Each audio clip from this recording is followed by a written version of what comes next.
greetings from Dubai. Tell us about what you're doing there now already. So it's very exciting being here. It's a really wonderful place. At this moment, I'm actually at a good friend and fellow co-founder here, Tanya Al-Sharawi, in his beautiful house with my co-founder, Dorian Barak. And we're just, look, ultimately, what we see here is that we're building peace from the ground up. And there's no better way to build it than people to people and business to business. And this is what we're doing here, finding these opportunities and creating the relationships that are going to create that warm peace that we all crave. Right. Now, you may not want to give details at this stage, but what kind of opportunities, especially, of course, you're representing the city of Jerusalem, a city of great interest in the Arab world, in the Muslim world, certainly in the UAE. What are you finding their interest in some of the opportunities you're presenting? Well, first of all, we've got the tourism connection, which is, of course, Emiratis would love to come to Jerusalem to pray in Haram al-Sharif and other holy sites, and of course to also look at the layers and layers of beautiful history of Jerusalem and other places around the country. So there's a lot of interest in actually coming to visit.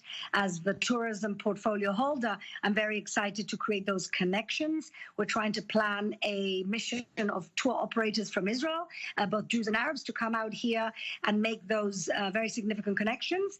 And so tourism is one of the definitely one of the focus.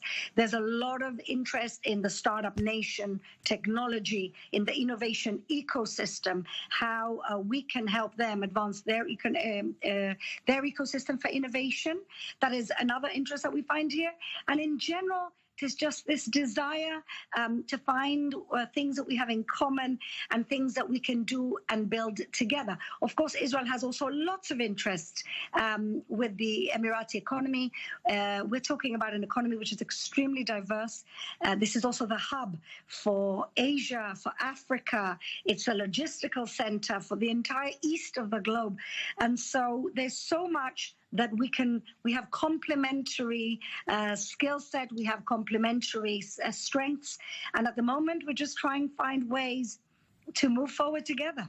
Right. Now, Flor, you're certainly pioneering a path there. As you mentioned, the treaty is only going to be officially ratified here in Israel next week. So you're probably the first official of any kind that many Emiratis are meeting. Just tell us on a personal level, when you're introduced as the Deputy Mayor of Jerusalem, what kind of reactions you're getting?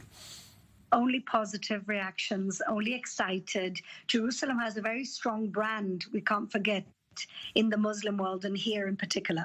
And so people really want to come to Jerusalem and visit. So they're very curious when they meet me, ask a lot of questions. I've been talking to a lot of journalists. Everybody's asking me when the flights are going to start, the direct flights, when we're going to have a decent visa regime, mutual visa regime. At the moment, still, an Israeli cannot, an Israeli that isn't a government official can't just get on a plane and fly here. An Emirati can't just get on a plane and fly to Israel without a visa or without special permission. So people are anxiously waiting. Of course, with this whole corona thing, everybody's kind of moving forward with one hand behind their backs. But people are very excited to get this relationship going. Right now, Flor, of course, you're representing a city that is, of course, 1/3 also Arab, some Israeli citizens, some not, but certainly there's going to be interest there on their side and maybe in the Emiratis to establish relations. Is that subject coming up?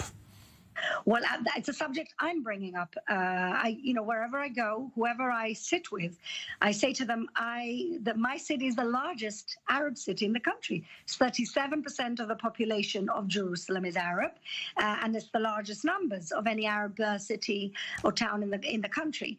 And so I actually believe, I really truly believe, that the Arabs of East Jerusalem can be a very organic, very natural bridge to the Gulf because of common language. I think that we can do a lot of good business together. I actually envision that with the innovation ethos that we have in Jerusalem, including the young Arab men and women who are currently studying in engineering colleges around the city, in Hebrew University, there's a lot to be done with the Arab-speaking population of Jerusalem as a very natural bridge.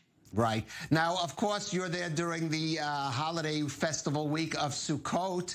Tell us about that. Is it now able, is it convenient to celebrate, observe Sukkot there in the new Dubai, or at least in terms of Israelis' new Dubai?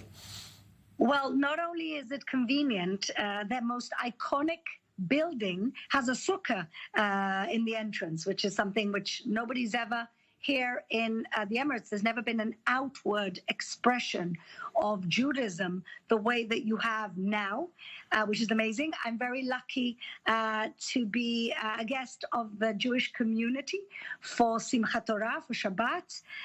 The community will be gathering and eating and praying together. And so I'm thrilled to meet a new community, which is a living historic moments here. Right. You're referring to the Burj Khalifa building, of course. The Burj Khalifa. That landmark. Outside the Burj Khalifa. I'll send you a picture, Calev. All right.